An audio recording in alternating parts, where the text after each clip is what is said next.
What are we talking about? Cooper Kupp, highly disrespected on this list, in my opinion.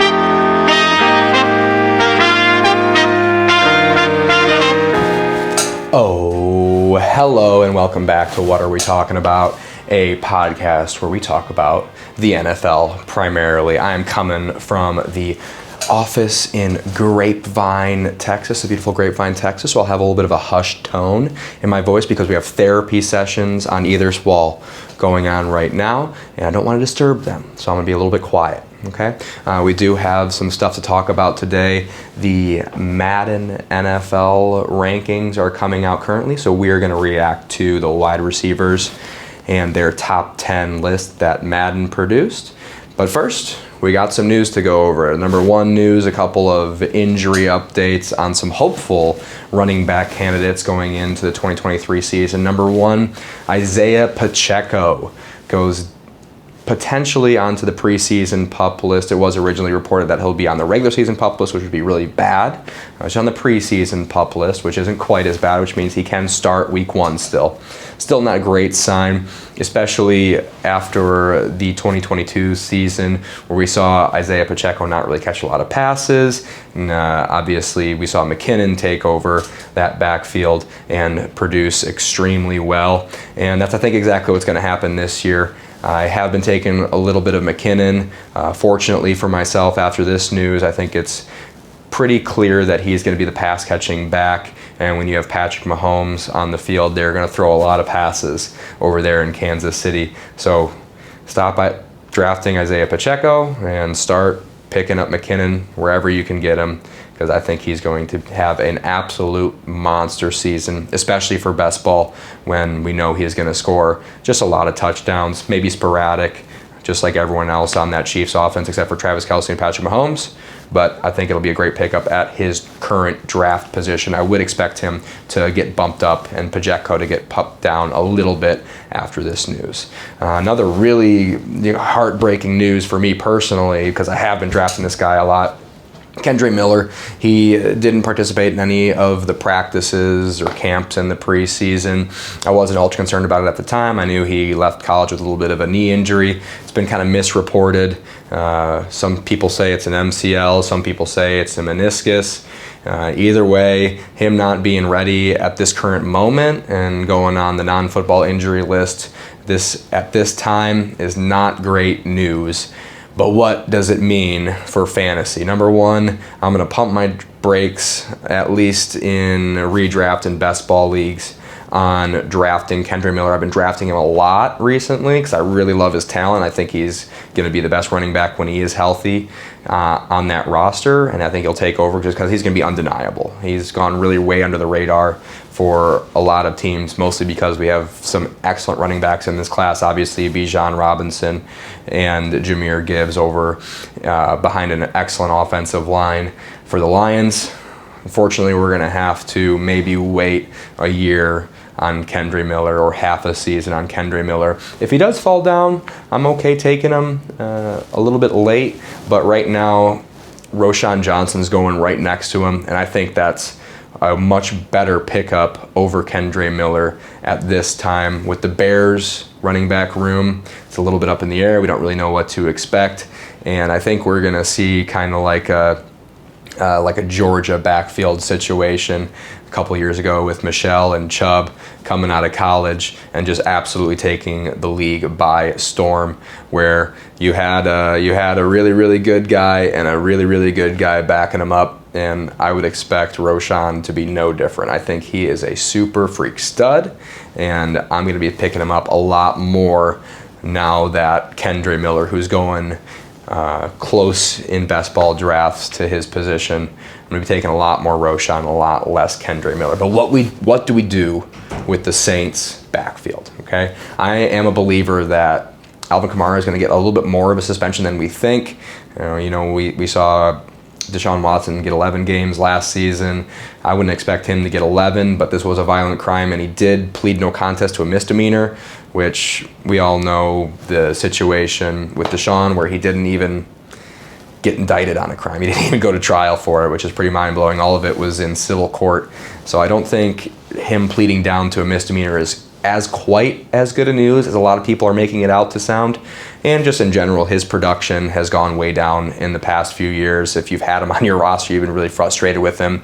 At times, you've been really excited about him at times because he had some massive touchdown games that's kind of saved his whole season.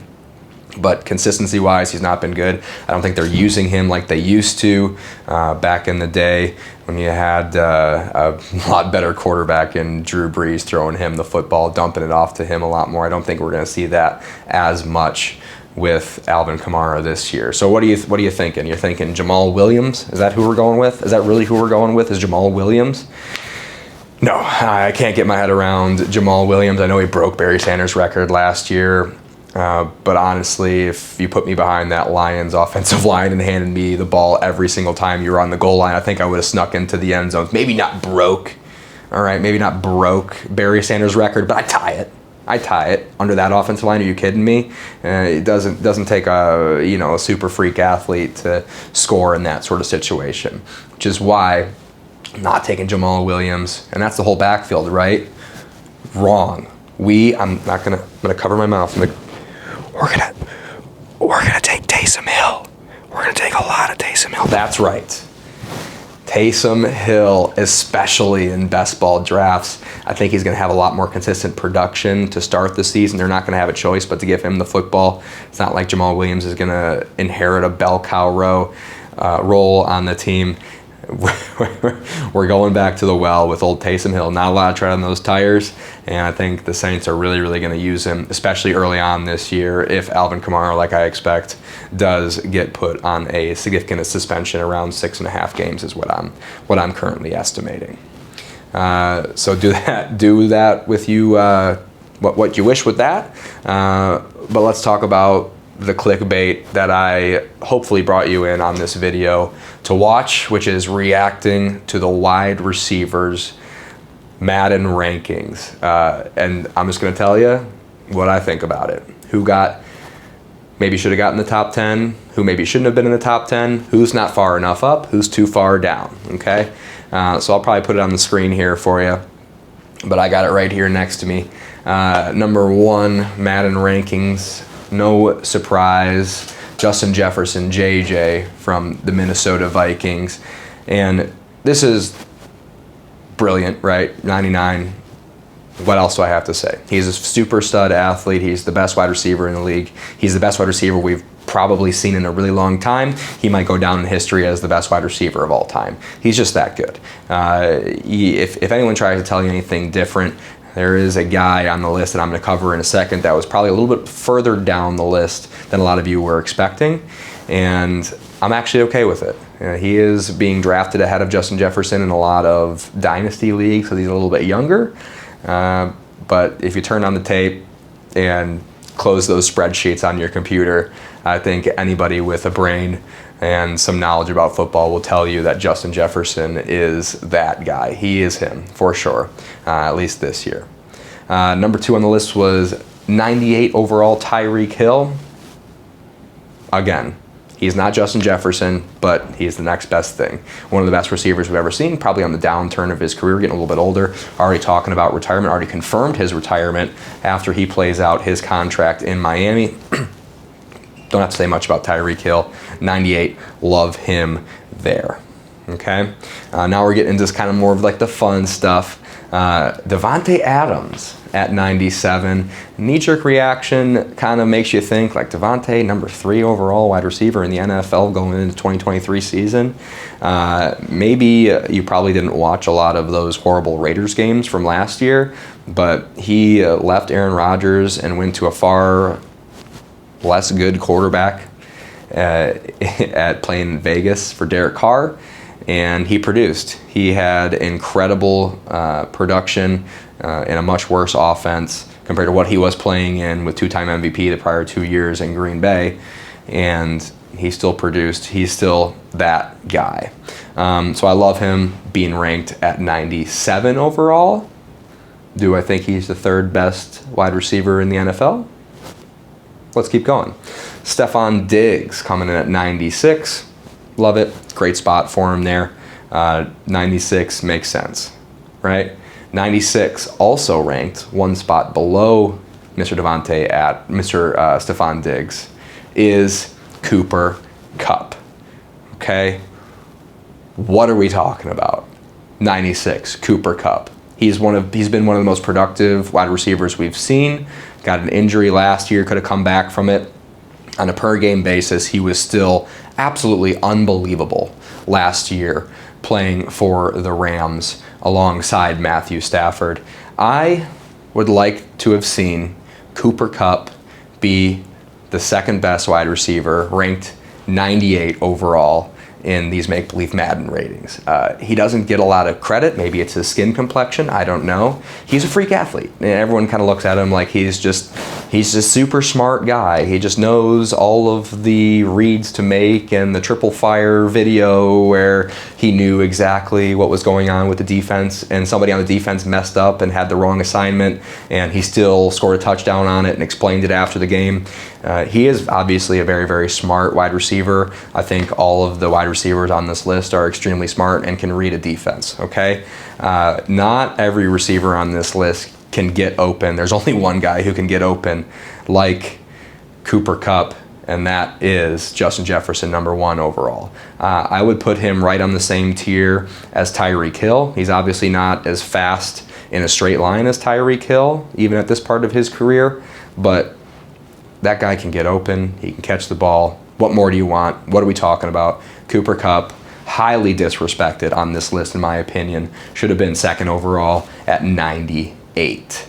Getting more down the list, Jamar Chase. And I thought Madden did an absolutely amazing job. There's a lot of people saying, Jamar Chase, you should be taking him ahead of Justin Jefferson in dynasty leagues or even in redraft leagues this year because he's just that good.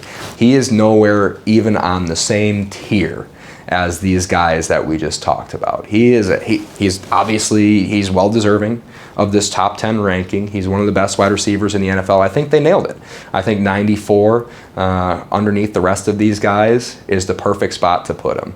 He is obviously in an incredible position, playing alongside 2 other extremely successful, extremely talented wide receivers. And they're soaking up a lot of those potential double teams. I think Jamar Chase is perfect right where they put him here on the list at 94. Maybe he progresses, but you're projecting way too much when we're talking about Madden rankings, okay? So pump your brakes on Jamar Chase out there, everyone, and relax. What are we talking about? I think a surprise to a lot of people, not a surprise to me, Terry McLaurin, 92 overall, perfect. Love him there. Think he's an incredible wide receiver. I am concerned about him fantasy-wise coming leading into this next season, opposite of a hopefully healthy for the full season Jahan Dotson.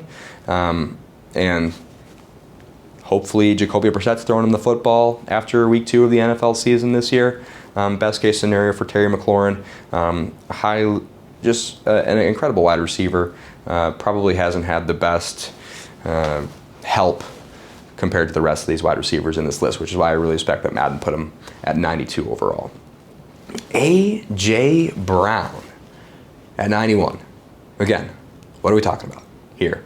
A.J. Brown, he transformed Jalen Hurts' career kind of by himself. I don't want to say entirely by himself, but he allowed Jalen Hurts to meet his full potential. And when you have a wide receiver come into your roster and change your team in that way, I think he's far more deserving than a 91. I would switch him out with maybe Cooper Kupp, or put him right there with Jamar Chase at 95, 94 overall, ahead of guys like Hopkins and McLaurin. I think he's just on a whole different level.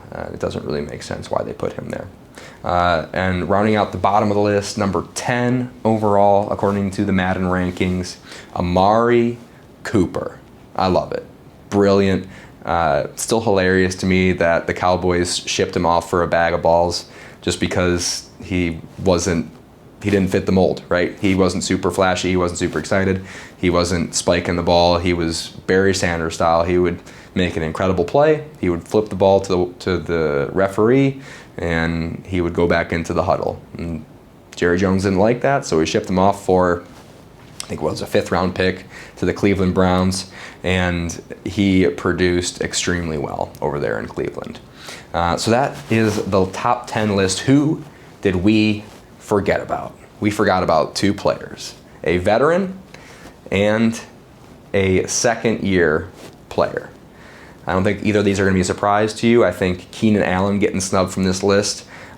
He played similar amount of games to DeAndre Hopkins. He averaged the same amount of points per game. If you turn on the film in fantasy, if you turn on the film, he's still a freak. He still got it. He changes that offense when he's on the field, and it's very noticeable when he's taking a breather or he's injured for a whole game.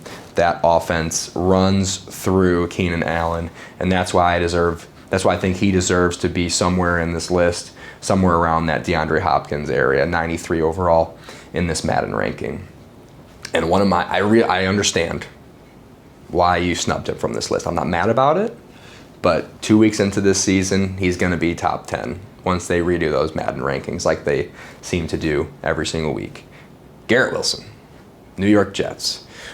Everybody who had him in fantasy, anybody who watched the Jets last year knows how terrible that offense was and how dumb Robert Saleh is. Dearborn, Michigan native, just like myself. What are we talking about? Why are we starting Zach Wilson? We got a Super Bowl MVP sitting there on the bench, warming it up for somebody who's never going to be good in the NFL, who in my opinion, Zach Wilson.